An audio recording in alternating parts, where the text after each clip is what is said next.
So today's question we're going to look at is in regards to divorce and remarriage. Now, there is massive confusion out there when it comes to this topic. And really what you'll find is there's really distinctly two different camps that exist out there and how they view divorce in particular. And then obviously how you view divorce affects how you view remarriage. The first view is the no-fault divorce. That is the idea that under any circumstance, it is permissible if one of the partners, one of the spouses wants to end the covenant that they can.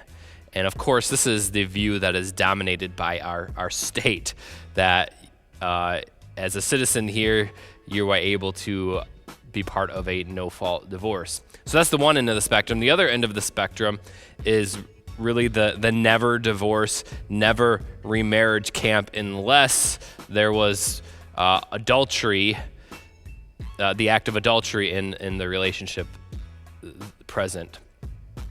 And really, I don't think that view captures what the Bible teaches as well. This is where most of the churches, where many evangelicals are. The only problem with that is that the Bible talks about divorce and that God himself divorced Israel. So if we are to fall in this never divorce, never remarriage camp, then in many ways we're trying to be more holy than God himself was, because the nation of Israel committed spiritual harlotry against God, and God divorced them, and he initiated the new covenant, and he included them in the new covenant by his grace, but nonetheless, God divorced Israel. So, is there another way then? Is there another way to be biblically faithful in a way that protects victims in our culture today, but at the same time remains resolute to the biblical fidelity of the Bible, that remains resolute to that? I believe there is.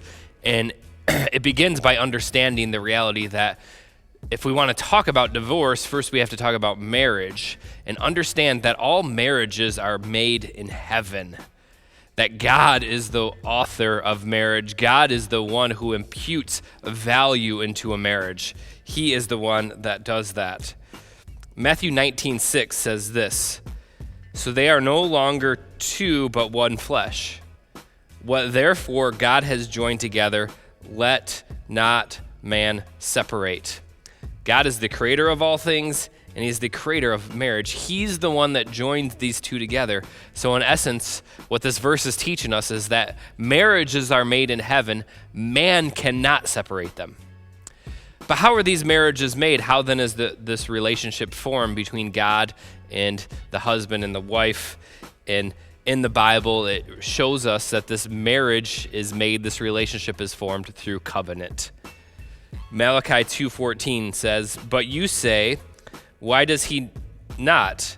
Because the Lord was witness between you and your wife of your youth, to whom you have been faithless, though she is your companion and your wife by covenant." God makes marriages in heaven, and he relates to the husband and wife by means of the covenant. So this is really fundamental to understand this point, because the main point in understanding that marriages are made in heaven means then that if there is ever a reason for divorce, the divorce can only actually be made in heaven as well. And if we get a divorce here on earth, we are not the ones initiating it and ending the marriage. We are the ones that are just given a written testimony of what God has already said.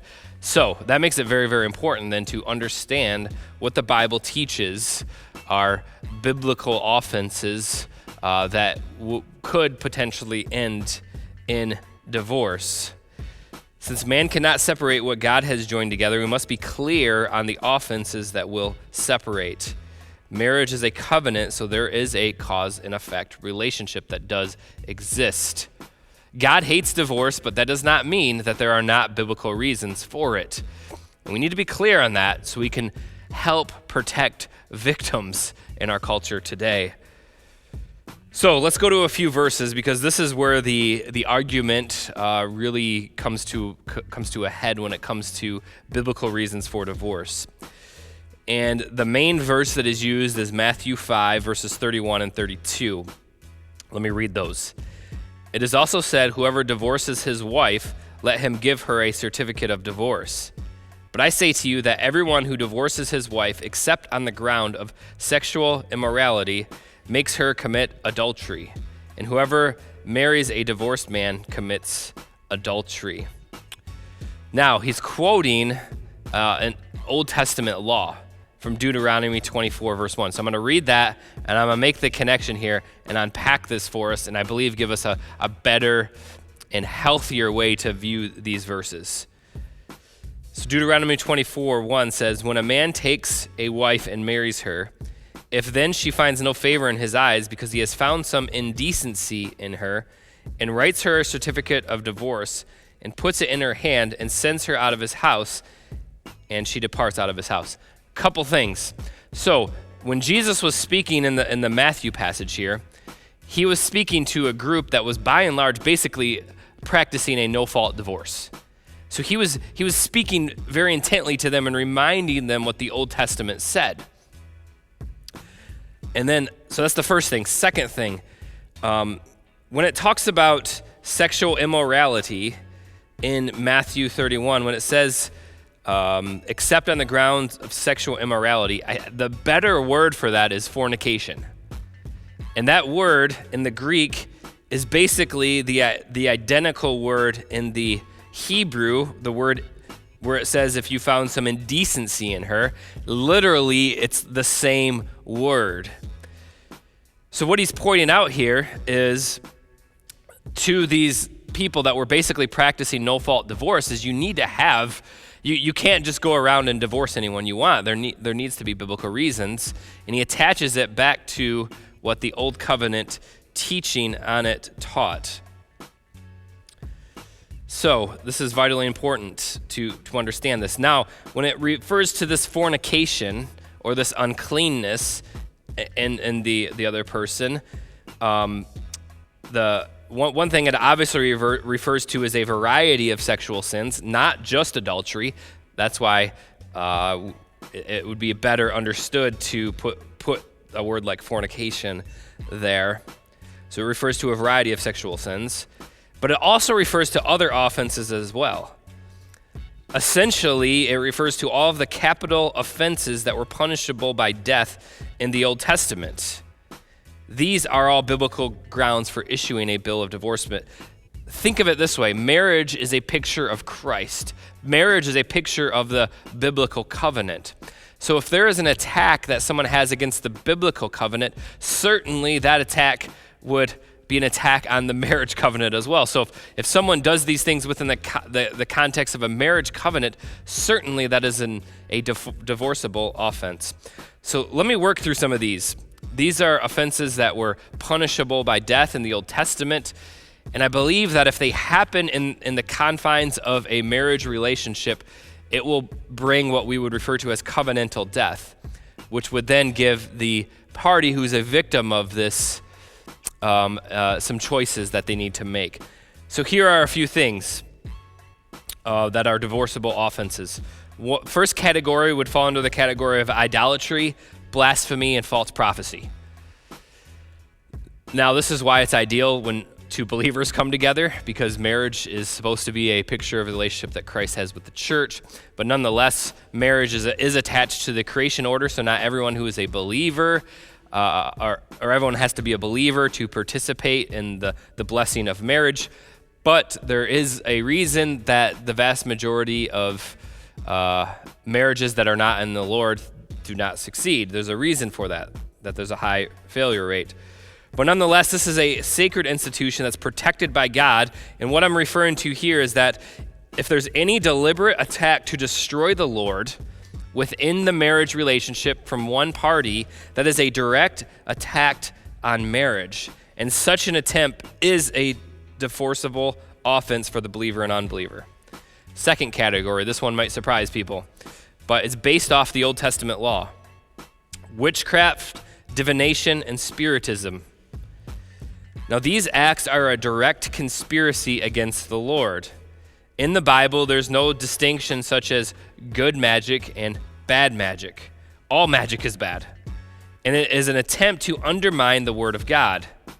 Again, this is an attack on the Lord and his sovereignty, which is an attack on the marriage. Third category, Sabbath breaking. Again, we are not students of the Old Testament. I put that upon myself too. We need to read the Old Testament more and to understand how to apply these things today. But when it came to the Sabbath in the Old Testament, most people say that the Sabbath meant was that you should just not work on the Sabbath. For instance, one example used was that you should not pick up wood on the Sabbath day.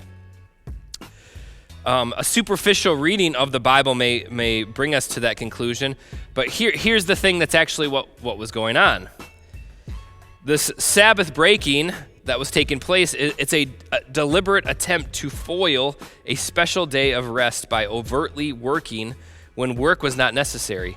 And it's a self-conscious effort to detract from worship by setting up the fire in the home in such a way that it became a rival place of sacrifice, explaining the reference to the picking up of wood. That in essence, they were building a rival place of sacrifice in the home rather than worshiping the Lord. So, there's much more to the Sabbath breaking. For example, Pharaoh was a Sabbath breaker. Why was Pharaoh a Sabbath breaker? Because he would not let God's people go and worship.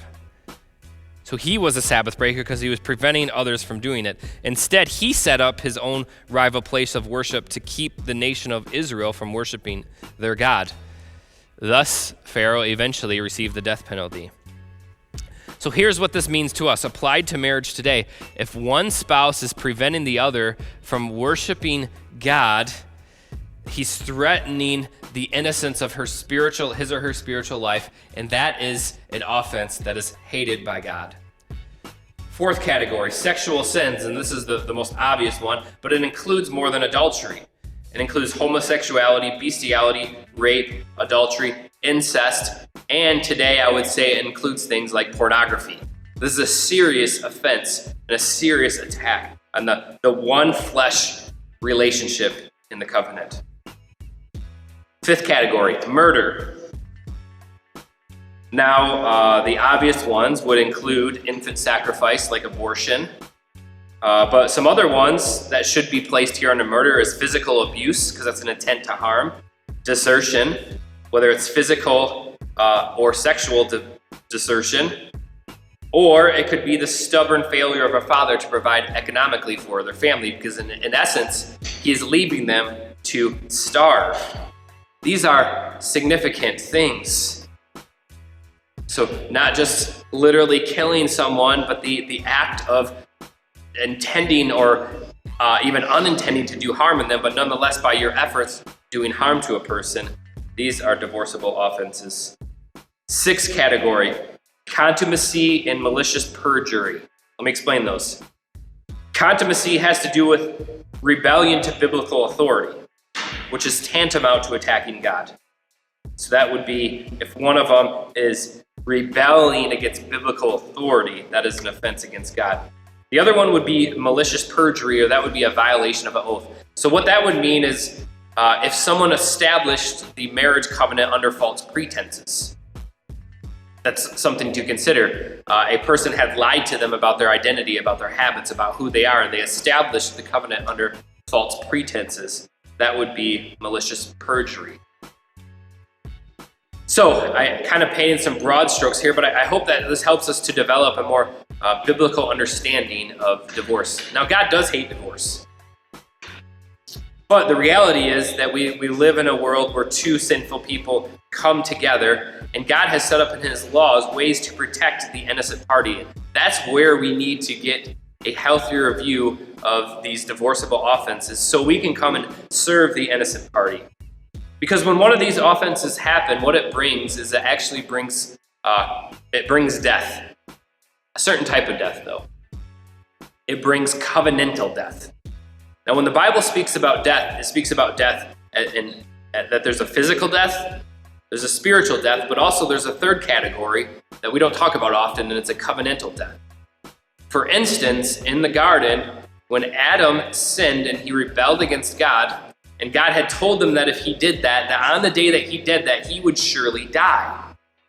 The death that came to him was a covenantal death. That's why he didn't fall dead at that moment. And then that covenantal death obviously led to a spiritual death, but at the core, it was a covenantal death that took place. And the Bible speaks in terms like this. For instance, 1 Corinthians 7:39 talks about the covenantal death in marriage. And it says, a wife is bound to her husband as long as he lives. But if her husband dies, she is free to be married to whom she wishes, only in the Lord. That is not only talking about physical death, that is talking about covenantal death as well. And covenantal death is a real death. Ask someone who's been in a marriage relationship and has experienced covenantal death, and ask them if it's a real death. It is. So here's the reality. We're working our way all the way through this. So when a divorceable offense takes place and covenantal death happens, the innocent party then, they have options. They have choices to make. Here's what they can do. If they're truly, many times there's offenses on both sides, so that's a whole nother story. But they have choices. They can do two things. First is they can bury the person. That's divorce. Second is they can choose to resurrect them and bring covenant renewal to the marriage. Now, my plea as a pastor would be, if a person is in a situation where covenantal death has happened and the guilty party is repentant and broken, this is where we want to apply the principle of the new covenant, the covenant of grace, the covenant of where Jesus Christ came to save sinners such as us.